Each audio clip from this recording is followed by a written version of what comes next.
রংপুর নগরীর কামাল কাছনা মাছুয়াপাড়া এলাকায় একটি তালাবদ্ধ বাড়ি থেকে অবসরপ্রাপ্ত স্কুল শিক্ষক, তার স্ত্রী, মেয়ে ও ছেলের মরদেহ উদ্ধার করেছে পুলিশ। শনিবার রাতে এলাকাবাসীর কাছে খবর পেয়ে বাড়ির তালা ভেঙে 4 জনের মৃতদেহ উদ্ধার করা হয়। রংপুর কোতোয়ালি থানার ভারপ্রাপ্ত কর্মকর্তা নাজমুল কাদের জানান, বেশ কিছুদিন ধরে বাড়িটি বাইরে থেকে তালাবদ্ধ ছিল। পরিবারের সদস্যদের কোনো সাড়া শব্দ না পেয়ে এবং বাড়ির ভেতর থেকে দুর্গন্ধ বের হওয়ায় লোকজনের সন্দেহ হয়। পরে পুলিশকে খবর দেওয়া হলে ঘটনাস্থলে গিয়ে তালা ভেঙে ঘরের ভেতর থেকে 4 জনের মৃতদেহ উদ্ধার করা হয়। মৃত গণপতি চক্রবর্তী জুয়েল গত বছরের ডিসেম্বরে শিক্ষকতা থেকে অবসর নেন। এরপর তিনি রংপুর সমবায় মার্কেটে একটি হোমিওপ্যাথি চেম্বারে চিকিৎসা সেবা দিতেন। এটি হত্যা নাকি আত্মহত্যা সে ব্যাপারে তদন্ত হচ্ছে।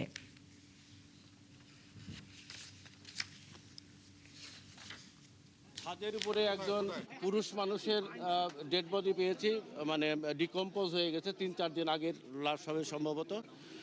এটা পরীক্ষা নিরীক্ষা করে বলা যাবে কতদিন আগের, তবে আপাত দৃষ্টিতে মনে হচ্ছে ডিকম্পোজিশন দেখে মনে হয় 3-4 দিন আগের। সেখানে যাবার আগে চিলে কোঠায় সেখানে মা এবং মেয়ের দেহ পড়ে আছে, সেটাও ডিকম্পোজ। এবং একটা শোবার ঘরে দেখলাম ওনার ছেলের লাশটা একদম দেওয়াল এবং খাটের সঙ্গে লাগানো অবস্থায় একদম ভিতরে ফেলে দেওয়া। পুলিশ তারপর উপরে আস্তে আস্তে উঠে ছাদের দিকে যখন যায় দেখে তখন লাশ দেখতে পায়। তো এই চারটা জীবন, চারটা মানুষকে যে মারলো, আমরা সরকারের কাছে তার ন্যায় বিচার চাই। আমাদের এতটুকুই চাওয়া যে আমরা ন্যায় বিচার চাই। নিম্নচাপের কারণে ঝালকাঠির সুগন্ধা ও বিষখালী নদীতে শুরু হয়েছে ভাঙন। এরই মধ্যে নদীর গ্রাসে গেছে সদর ও নলছিটি উপজেলার বহু বসতঘর, ফসলি জমি, রাস্তা, শিক্ষা প্রতিষ্ঠান ও দোকান। এতে আতঙ্কিত হয়ে পড়েছেন নদী তীরের বাসিন্দারা। পানি উন্নয়ন বোর্ড বলছে, ভাঙন রোধে অগ্রাধিকার ভিত্তিতে কাজ চলছে। তরুণ সরকারি তথ্য ও ছবিতে প্রতিবেদন। পানি কমার সাথে সাথে 15 দিন ধরে ভাঙন চলছে সুগন্ধা ও বিষখালী নদীতে। এরই মধ্যে নলছিটির মগর, বহরমপুর ও রাজাপুরের বাদুরতলা এলাকার বেশ কয়েকটি ব্যবসা প্রতিষ্ঠান নদীতে মিশে গেছে। নতুন করে ভাঙনের মুখে পড়েছে ঝালকাঠি সদর, নলছিটি উপজেলার বেশ কিছু গ্রামের ফসলি জমি, বসতঘর সহ বিভিন্ন প্রতিষ্ঠান। ভাঙন তীব্র হওয়ায় এলাকার মানুষের মধ্যে দেখা দিয়েছে আতঙ্ক।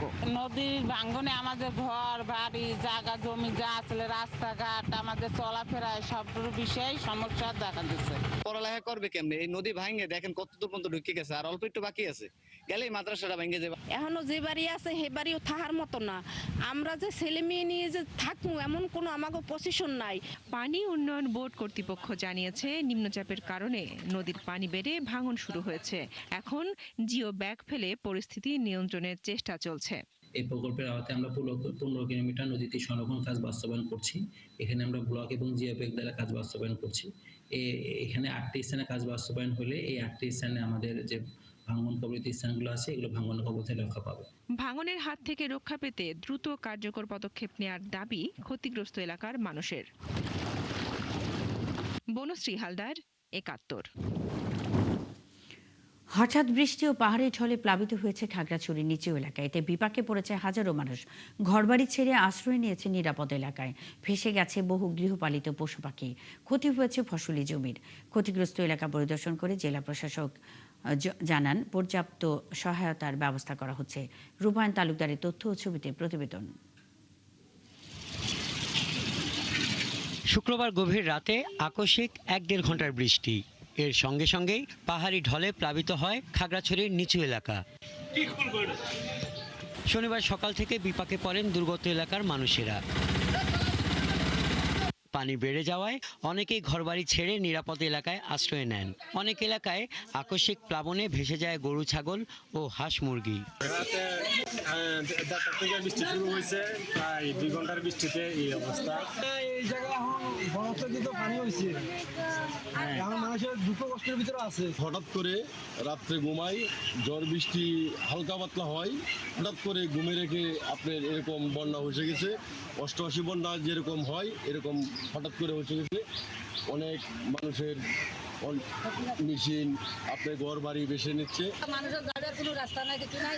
মানুষের ঘর দুয়ার লইয়া টানাটানি, গরু ছাগল লইয়া টানাটানি, বাচ্চা কাচ্চা লইয়া খানা দানা, এই পর্যন্ত কোনো খানা দানা নাই। জেলা প্রশাসক দুর্গত এলাকা পরিদর্শন করেছেন। পরে সাংবাদিকদের জানান, ক্ষতিগ্রস্তদের জন্য শুকনা খাবার ও আশ্রয়ের ব্যবস্থা করা হচ্ছে। পানি নামার আগে যে সমস্ত জায়গায় পানিবন্দী অনেক পরিবার রয়েছে যারা এখন আশ্রয় নিচ্ছে, তাদেরকে আমরা বিভিন্ন স্কুল এবং আশ্রয় কেন্দ্রে আমরা আশ্রয় দিয়েছি এবং তাদের জন্য প্রয়োজনীয় যত রকম সহযোগিতা প্রয়োজন, খাবার বা অন্যান্য যে কোনো সহযোগিতা, সরকার সবসময় পাশে আছে। এই মুহূর্তে বন্যা কবলিত শহরের মুসলিমপাড়া, কালাডোবা, গঞ্জপাড়া, ফুটবিল, খবংপড়িয়া সহ আশেপাশের এলাকা। হাসান আহমেদ, ৭১।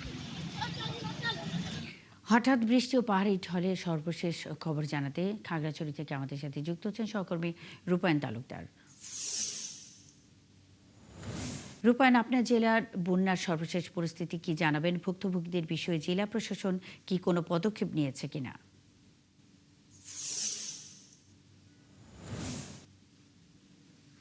মুন্নি, আপনি যেমনটি বলছিলেন, গত শুক্রবার রাতে হঠাৎ করে আকস্মিক বৃষ্টি এবং পাহাড়ি ঢলের কারণে খাগড়াছড়ির যে নিম্নাঞ্চলগুলো প্লাবিত হয়েছিল, সেই হঠাৎ বৃষ্টির কারণে প্লাবিত হওয়ার কারণে মানুষ, এখানকার নিম্নাঞ্চলের মানুষ খুবই বিপাকে পড়েছিলেন। তো এই বিষয়টা নিয়ে গতকাল খাগড়াছড়ি জেলা প্রশাসক যারা ক্ষতিগ্রস্ত হয়েছেন তাদেরকে ক্ষতিগ্রস্ত এলাকা পরিদর্শন করেছেন। তবে তিনি যে বিষয়টি জানিয়েছিলেন, যারা আশ্রয় কেন্দ্রে আশ্রয় নিয়েছেন তাদেরকে শুকনো খাবার এবং অন্যান্য সুবিধার ব্যবস্থা করবেন বলে তিনি আমাদেরকে গতকাল পরিদর্শনকালীন তিনি আমাদেরকে জানিয়েছেন।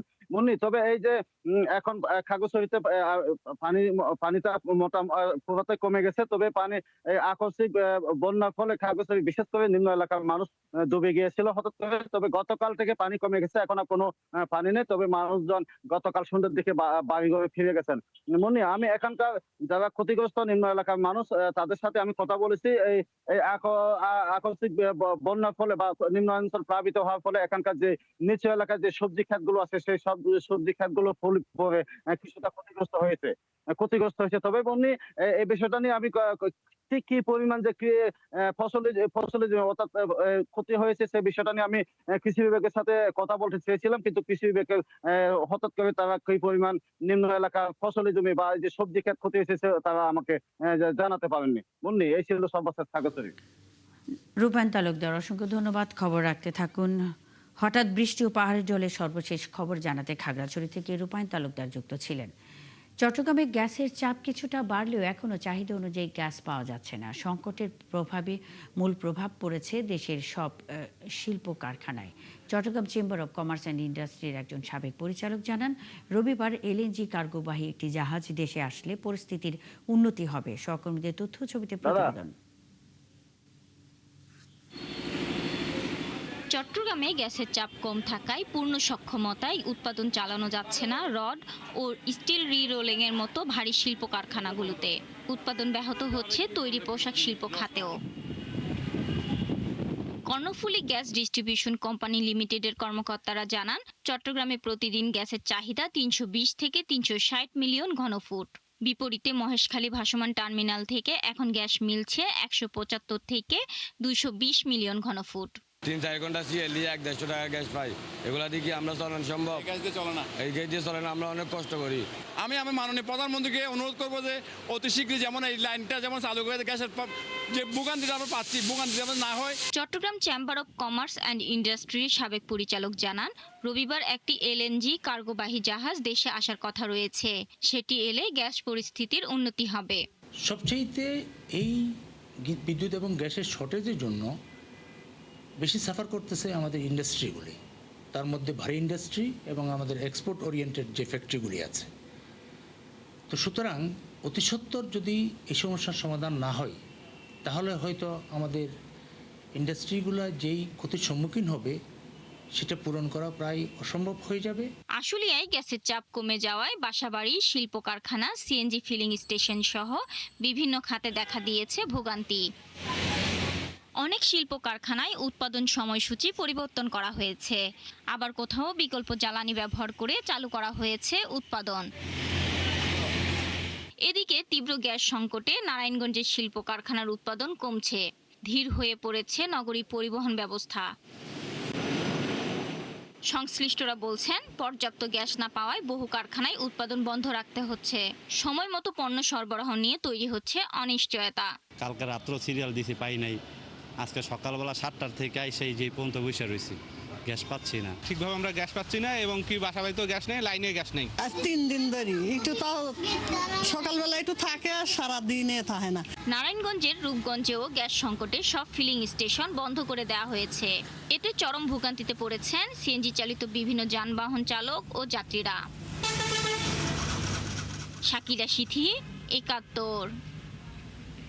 নারায়ণগঞ্জের রূপগঞ্জে গ্যাস সংকটে সব ফিলিং স্টেশন বন্ধ। এতে চরম ভোগান্তিতে পড়েছেন সিএনজি চালিত বিভিন্ন যানবাহন চালক ও যাত্রীরা। সেখানকার খবর জানাতে যুক্ত হচ্ছেন সহকর্মী রিয়াজ হোসেন। রিয়াজ, কবে নাগাদ সংকট কাটতে পারে? সংকট নিয়ে জ্বালানি অধিদপ্তর সংশ্লিষ্টরা কি বলছেন?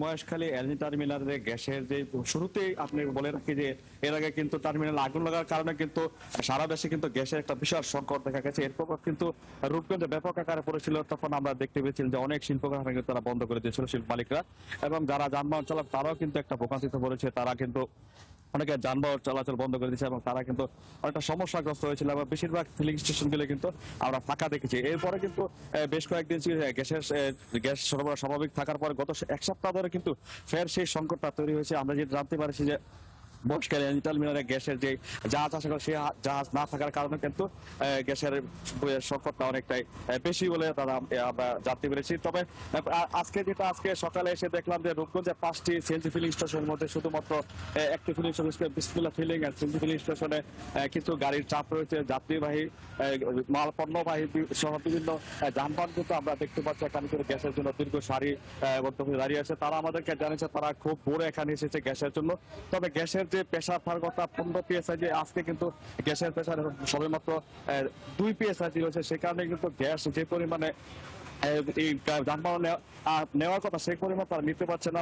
বিশেষ করে সিএনজি চালিত অটোরিকশার গুলোতে 40 থেকে 50 টাকা, প্রাইভেট কারে 100 টাকা, এবং বিভিন্ন বড় বড় যে যাত্রী যানবাহন 300 থেকে 400 টাকার মতো গ্যাস তারা নিতে পারছে, যেটা একেবারেই নগণ্য। তারা বসে এক ট্রিপ অথবা 2টি ট্রিপ দেওয়ার পরে কিন্তু সেটা কিন্তু একেবারে শেষ হয়ে যাবে। তারাও একটা বলছে যে এটা যেন দ্রুত সমস্যার সমাধান হয়, তা না হলে তাদের পরিবার পরিজন নিয়ে জীবিকা নির্বাহ অনেকটাই দুর্বিষহ হয়ে পড়বে। শুধু সিএনজি ফিলিং স্টেশন না, এরপরে কিন্তু আপনাকে জানিয়ে রেখেছে রূপগঞ্জে 60 শতাধিক শিল্প কারখানার মধ্যে কিন্তু 200-র অধিক শিল্প কারখানা সিএনজি গ্যাস চালিত গ্যাসের উপর নির্ভর করে চলাচল চলছে।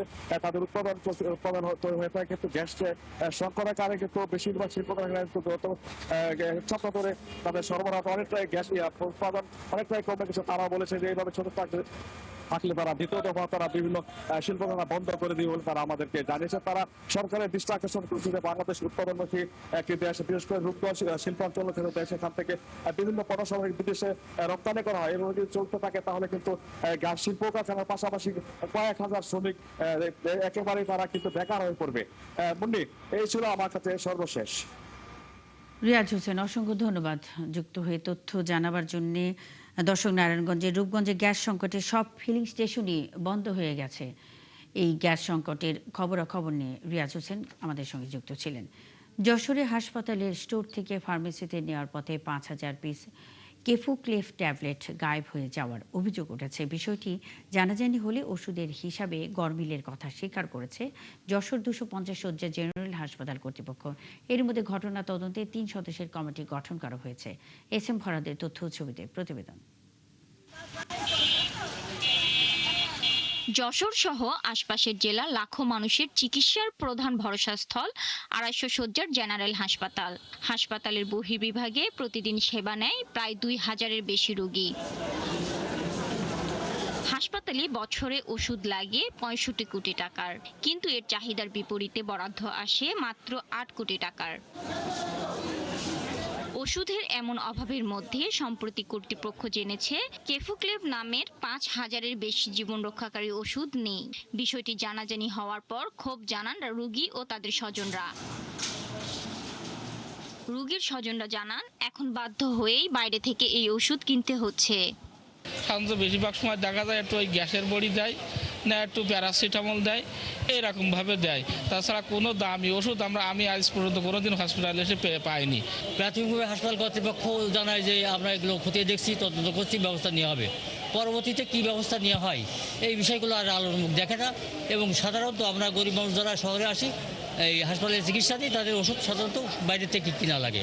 ওষুধ চুরি হয়ে গেলে তো সেটা তো কর্তৃপক্ষের, হাসপাতাল কর্তৃপক্ষের দায়ভার সব।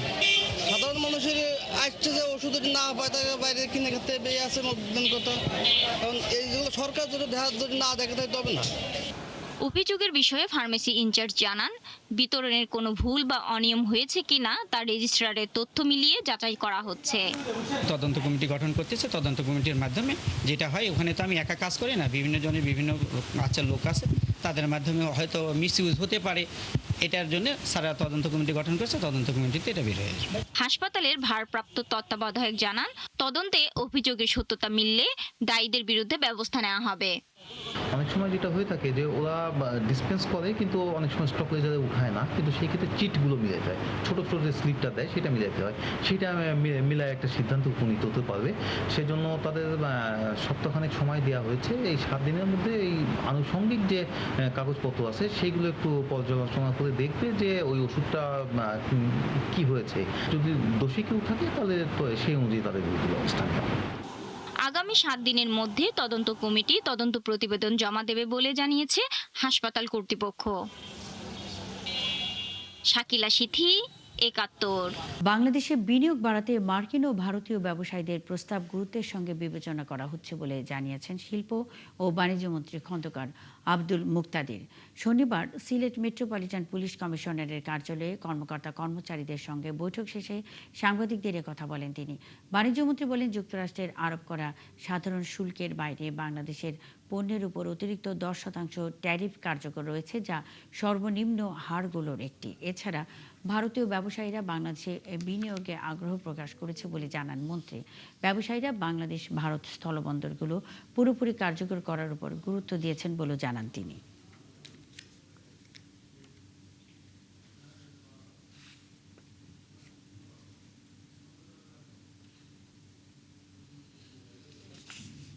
কম ট্যারিফ ধার্যকৃত দেশের মধ্যে বাংলাদেশ একটা। এই মুহূর্তে বাংলাদেশের উপরে সাধারণ শুল্কের বাইরে 10% ট্যারিফ প্রয়োগ করা হয়েছে। এটি সর্বনিম্ন। তারা বাংলাদেশে বিনিয়োগের ব্যাপারে আগ্রহী। তাদের মধ্যে কেউ কেউ ইতিমধ্যে বাংলাদেশে বিনিয়োগ করেছেন। বাংলাদেশের ব্যবসায়ীদের সাথে তারা ইনফ্রাস্ট্রাকচারের বিনিয়োগের জন্য একটা টাস্ক ফোর্স করতে চান এবং ডিজিটাল ইনফ্রাস্ট্রাকচার তৈরির জন্য আমাদের ব্যবসায়ীদের সাথে একটা টাস্ক ফোর্স করতে চান। খুলনায় 13 তলার অ্যাডমিনিস্ট্রেটিভ কনভেনশন সেন্টার এবং 10 তলার বিএসটিআই আঞ্চলিক কার্যালয় ভবন কোনো কাজেই আসছে না। 3 বছর আগে 243 কোটি টাকা ব্যয়ে ভবন দুটি নির্মাণ হয়। চুক্তিভিত্তিক ভাড়া দিয়ে ভবন দুটি চালানোর কথা থাকলেও এখন প্রায় অলস পড়ে আছে। বিজ্ঞাপন দিয়েও ভাড়াটিয়া পাওয়া যায়নি। সোহেল রহমানের ছবিতে কনক রহমান জানাচ্ছেন বিস্তারিত। নগরীর শামসুর রহমান সড়কে আধুনিক স্থাপত্য শৈলীতে নির্মিত হয়েছে অ্যাডমিনিস্ট্রেটিভ কনভেনশন সেন্টার।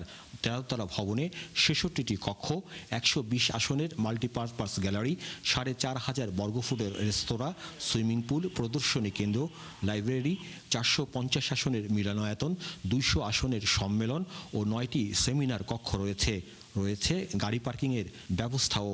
চালু হলে অবশ্যই খুলনার এত বড় একটা হবে যে একটা হোটেল এখানে যদি চালু হয় তাহলে প্রাণচঞ্চল অবশ্যই আসবে। খেলাধুলার পাশাপাশি ইন্টারন্যাশনাল ম্যাচ যদি অনুষ্ঠিত করা যায় সেটার একটা বাইরে থেকে লোকজন আসবে, তাদের থাকার মতো একটা ফ্যাসিলিটিস ওখানে আছে। এছাড়াও সুন্দরবন আছে কাছাকাছি, যে সুন্দরবনে অনেকেই সামনে শীতের সময়ে অনেক ফরেনাররা আসে। দেশীয় এখন তো দেশেরও অনেক মানুষ এখন সুন্দরবন ঘুরতে আসে, দেখতে আসে। তাদের জন্য থাকার জন্য একটা সুইটেবল প্লেস এটা আমি মনে করি। ভবন দুটি নির্মাণে ব্যয় হয় 159 কোটি টাকা। শুধু ভবন, আসবাব ও সরঞ্জামই খরচ হয় 125 কোটি টাকার বেশি। অধিকাংশ সরঞ্জাম আনা হয়েছে বিদেশ থেকে। অফিস স্পেস ভাড়া দিতে বিজ্ঞাপন ও সাইনবোর্ড দিয়েছে খুলনা বিএসটিআই। তবু 18,500 বর্গফুটের 10টি ফ্লোরের সবই 3 বছর ধরে ফাঁকা, যদিও আধুনিক সব সুযোগ সুবিধা রয়েছে ভাড়াটিয়াদের জন্য। এদিকে খালিশপুর বিএসটিআই 10তলা ভবনটিতে রয়েছে 4টি লিফট সহ আধুনিক সুবিধা। নির্মাণে ব্যয় হয়েছে 84 কোটি টাকা। এটা নেওয়ার মতো সক্ষমতা থাকতেই, ঠিক না? এখন এখানে বাসা ভাড়া পাওয়া যায়, মনে করেন যে 10 টাকা 12 টাকা রেটে পাওয়া যায়। এখন এই বাসার ভাড়া কিরকম ওই বাসার মতো হবে? হবে না। এই সমস্যাগুলি এখানে আর কি ইনশাআল্লাহ হয়ে যাবে অচিরেই। 2 ভবনে কোটি কোটি টাকার সরঞ্জাম পড়ে থাকায় অনেক কিছুর মেয়াদও শেষ হয়ে গেছে। বিএসটিআইয়ের প্রতিটি ফ্লোরে মাসে ভাড়া 4,62,500 টাকা। আর অ্যাডমিনিস্ট্রেটিভ কনভেনশন সেন্টার যারা ইজারা নেবেন মাসে তাদের ভাড়া গুনতে হবে 40 লাখ টাকা। সাথে 2 প্রতিষ্ঠানে রয়েছে বিদ্যুৎ বিল, ভ্যাট এবং অগ্রিম ভাড়াও। এ বিষয়ে আমরা বেশ কয়েকজন শিল্পপতি, ব্যবসায়ী ও সরকারি বেসরকারি কর্তাদের সাথে কথা বলেছি। তারা বলেছেন খুলনার বর্তমান অবস্থা বিবেচনায় এত টাকা ভাড়া দিয়ে প্রতিষ্ঠান পরিচালনা করা বেশ দুষ্কর। তারা বেশ কিছু পদক্ষেপের কথা জানিয়ে বলেছেন দ্রুত এই 2 প্রতিষ্ঠানকে সামঞ্জস্যপূর্ণ ভাড়া নির্ধারণ করতে হবে, তাহলেই অট্টালিকা দুটি চালু হওয়া সম্ভব। আর তা না হলে শত শত কোটি টাকা গচ্চাই রয়ে যাবে। কনক রহমান, 71, খুলনা। খুলনায় 13তলা অ্যাডমিনিস্ট্রেটিভ কনভেনশন সেন্টার ও 10তলা বিএসটিআই আঞ্চলিক কার্যালয় ভবনের খবর জানাতে যুক্ত হচ্ছেন সহকর্মী রাজু হালদার। রাজু, 3 বছর পরেও ভবন দুটির এই অবস্থা কেন? এ বিষয়ে কি বলছেন সংশ্লিষ্ট কর্তারা? মুন্নি, আপনাকে ধন্যবাদ। মুন্নি, খুলনার 2টি বিল্ডিং রয়েছে কনভেনশন হিসাবে, যে 2টি সরকারি প্রতিষ্ঠান হিসাবে গণনা করা হয়েছে। এবং এই 2টি প্রতিষ্ঠানের ভিতরে আমি যে প্রতিষ্ঠানের সামনে দাঁড়িয়ে আছি, যে কনভেনশন সেন্টারের সামনে দাঁড়িয়ে আছি, সেটা হচ্ছে অ্যাডমিনিস্ট্রেটিভ কনভেনশন। এবং এখানে শুধু এই বিল্ডিংটাই নয়, খালিশপুরে একটা বিল্ডিং আছে বিএসটিআই কর্তৃক নির্মিত, সেটি 10তলা বিল্ডিং এবং এই বিল্ডিংটা হচ্ছে 13তলা বিল্ডিং। 2টি বিল্ডিংয়ে ব্যয় হয়েছে 243 কোটি টাকা। কিন্তু দুঃখের বিষয় হচ্ছে এখনো পর্যন্ত এই 2টি বিল্ডিংয়ের কোনো ভাড়া হয়নি। কারণ যে বিএসটিআই যে বিল্ডিংটি, সে বিল্ডিংটি 3 বছর আগে নির্মিত করা হয়েছে এবং ভাড়ার উপযোগী, কিন্তু বেশি টাকা ভাড়া নেওয়ার জন্য প্রস্তাব করলেও একাধিকবার টেলিভিশনে বিভিন্ন পত্রিকায় ভাড়ার জন্য বিজ্ঞাপন দিলেও এই 2টির একটিও এখনো পর্যন্ত ভাড়া কেউ নেয়নি। এত টাকা ব্যয় করে সংশ্লিষ্টরা জানিয়েছেন যে ভাড়া বেশি হওয়ার কারণে সম্ভবত ভাড়া হচ্ছে না। তবে একটা জিনিস জানাতে চাই যে আমরা যে বিল্ডিংটিতে রয়েছি, এই বিল্ডিংটি একটা 13তলা বিল্ডিং। এই বিল্ডিংয়ে শুধু গাড়ি পার্কিংয়েই 75টা গাড়ি রাখার জায়গা রয়েছে। এখানে রয়েছে নান্দনিক সুইমিং পুল, খুব আধুনিক রেস্তোরাঁ, এখানে রয়েছে বিভিন্ন প্রদর্শনীর জন্য হল রুম এবং এখানে সব কিছু, এবং শহরের প্রাণকেন্দ্রে এটা অবস্থিত।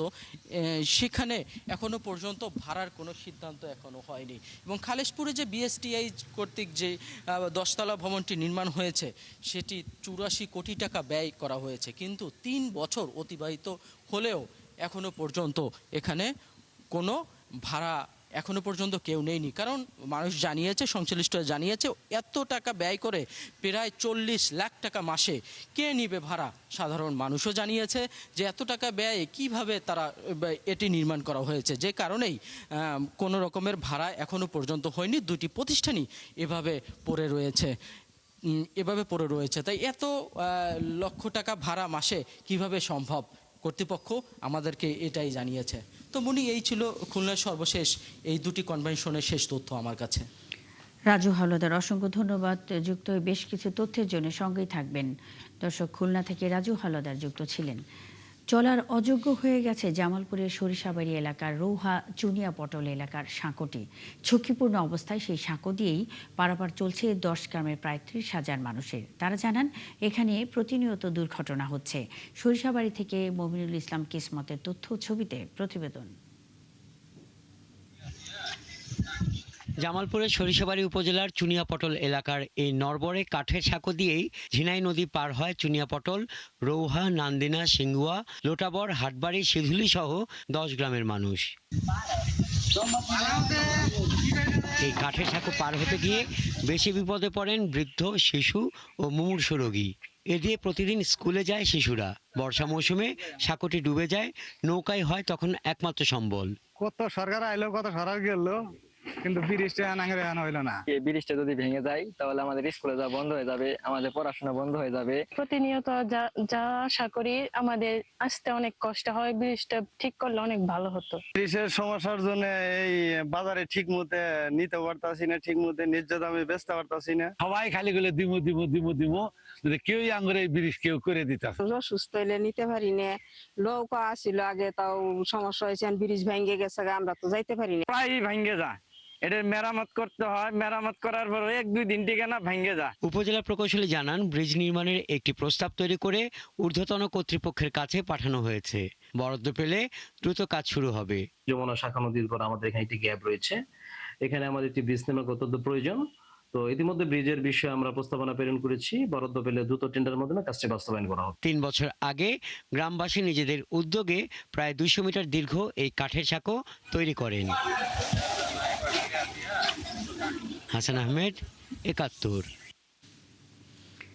সরিষাবাড়ির ঝিনাই নদীর কাঠের সাঁকোটি চলাচলের অযোগ্য হলেও জীবনের ঝুঁকি নিয়েই পারাপার হচ্ছেন 10 গ্রামের প্রায় 30,000 মানুষ। সেখানকার পরিস্থিতি জানাতে যুক্ত হচ্ছেন সহকর্মী মমিনুল ইসলাম কিসমত।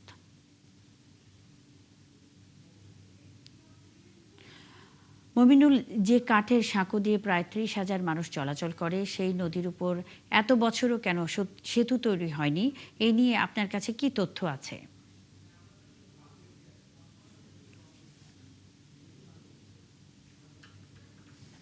মুন্নি, আপনি যেমনটা বলছিলেন, 10 গ্রামের মানুষের একমাত্র ভরসা নড়বড়ে এই কাঠের সেতু। জামালপুরের সরিষাবাড়ি উপজেলার সাতপা ইউনিয়নের রৌহা চুনিয়াপটল এলাকায় ঝিনাই নদীর উপর একটি কাঠের সেতুর অভাবে দীর্ঘদিন যাবৎ 10 গ্রামের প্রায় 30,000 মানুষ চরম দুর্ভোগে তারা পারাপার হচ্ছে। বর্ষা কিংবা শুকনো মৌসুমে জীবনের ঝুঁকি নিয়ে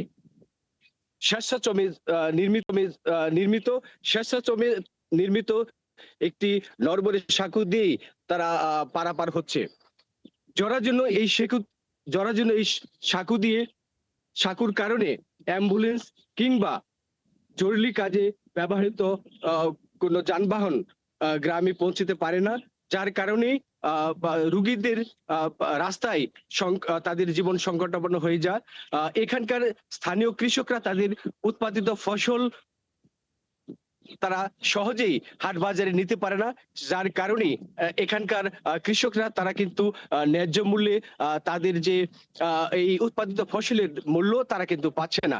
এই অঞ্চলের কৃষক এবং সাধারণ মানুষ আমাদেরকে যেটি জানিয়েছে যে এই অঞ্চলে স্বাধীনতার পরবর্তী সময় থেকে শুরু করে অদ্যাবধি পর্যন্ত এখানে অনেক নির্বাচন হয়েছে। এখানে যখন নির্বাচন অনুষ্ঠিত হয় তখন জনপ্রতিনিধি যারা থাকেন তারা পরিস্থিতি দেয়, কিন্তু নির্বাচনে পার হয়ে যাওয়ার পরেও তারা কিন্তু এখানে এই সেতু নির্মাণের কোনো উদ্যোগ গ্রহণ করে না। আমি একটু কথা বলবো এই অঞ্চলের একজন মানুষের কাছে যে আচ্ছা, এখানে যে এই ব্রিজটি আপনাদের কেন এত প্রয়োজন? আমাদের এই ব্রিজটি প্রয়োজন, আমাদের এখানে 30-40 হাজার লোক বসবাস করে, আমাদের যাতায়াতের অনেক কষ্ট। কোনো রোগী অসুস্থ হলে কোনো অ্যাম্বুলেন্স পাই না, ক্ষেতের কৃষক ফসল করে, এই আনা নেওয়া অনেক অসুবিধে। আমাদের এই চুনিয়াপটল 2 সাইডে 2টা ব্রিজ আছে, এই ব্রিজ দুটো বর্তমান সরকারের কাছে আমার আবেদন, এই ব্রিজটা যেন পূর্ণাঙ্গ ব্রিজ রূপ ধারণ করে, এই এলাকাবাসী থেকে এটি দাবি। আমি কথা বলেছি উপজেলা। মমিনুল ইসলাম কিসমত, অসংখ্য ধন্যবাদ। যুক্ত বেশ কিছু তথ্যের জন্য সঙ্গেই থাকবেন। জামালপুরের সরিষাবাড়ি থেকে মমিনুল ইসলাম কিসমত যুক্ত ছিলেন। চট্টগ্রামের সীতাকুণ্ডের ফেরদৌস স্টিল শিপ রিসাইক্লিং ইয়ার্ডের দুর্ঘটনায় নিহত শ্রমিকদের ক্ষতিপূরণ ও আহতদের চিকিৎসার দাবি জানিয়েছে শ্রমিক কর্মচারী ঐক্য পরিষদ স্কপ।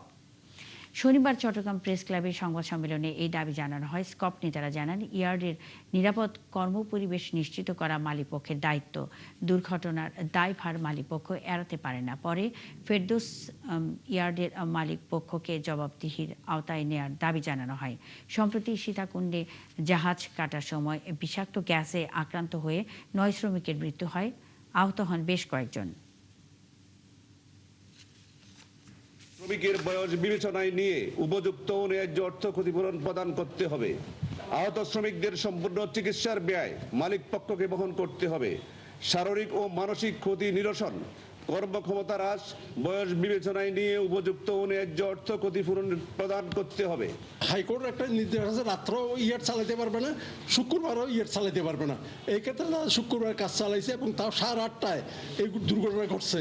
এটা একটা অপরাধ, এটা ফৌজদারি অপরাধ। গ্রিনের সার্টিফিকেট পেয়েছে, তাইলে এখানে গ্রিন যারা সার্টিফিকেট দিয়েছে এবং যারা বিস্ফোরক দ্রব্য নিয়ন্ত্রক অধিদপ্তর তাদেরকে এই জবাবদিহিতার ভিতরে আনা দরকার। তাইলে আগামীতে তারা সার্টিফিকেট দিতে চিন্তা করবে।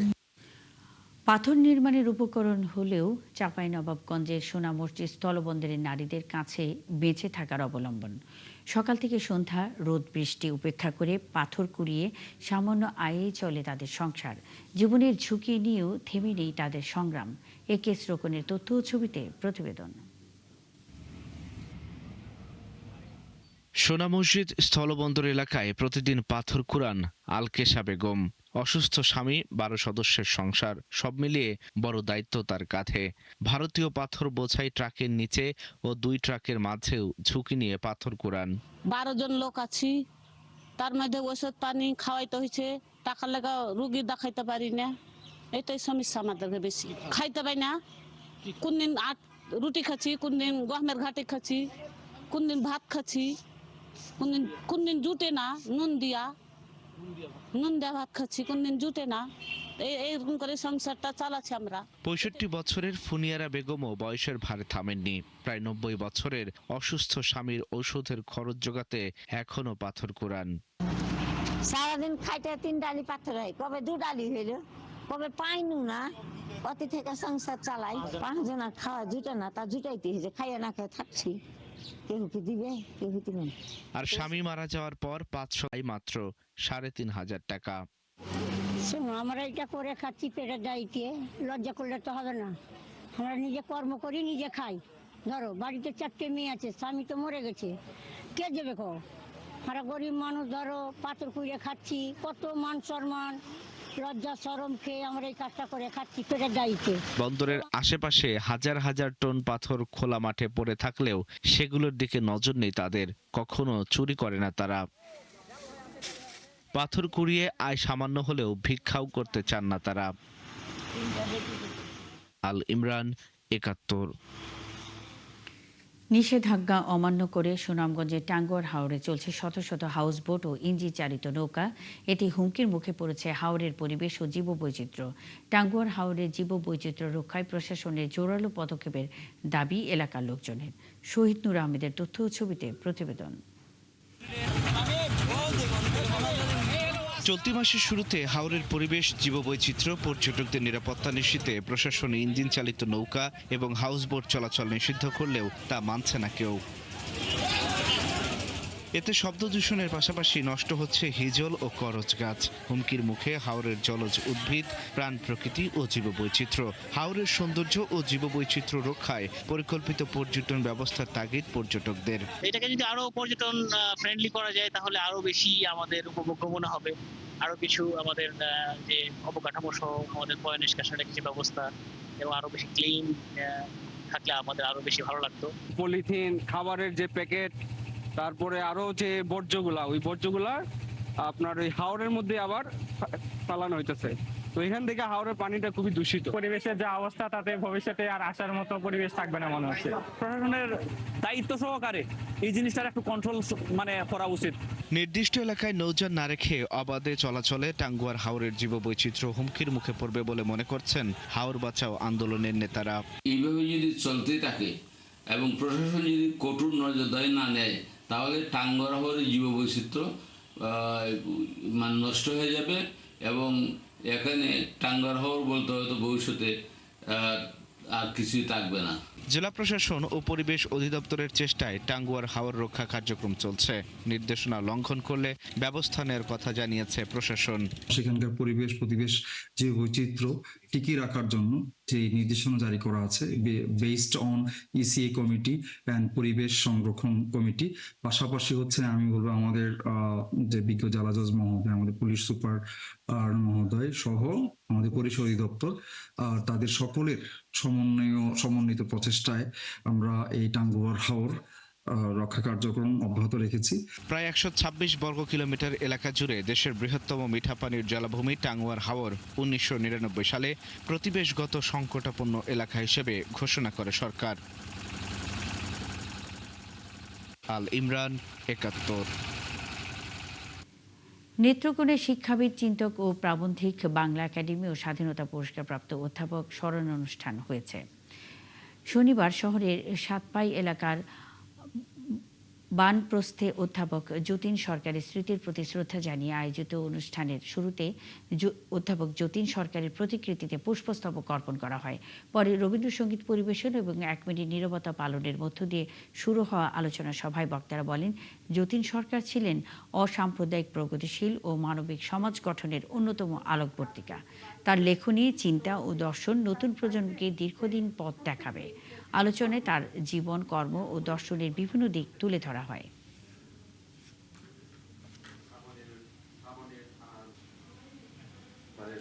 দর্শক, চলছে দেশযোগ সরাসরি সংবাদ অনুষ্ঠান দেখতে চোখ রাখুন 71 ফেসবুক পেজ এবং সাবস্ক্রাইব করুন 71 ইউটিউব চ্যানেল। থাকুন 71 সাথেই।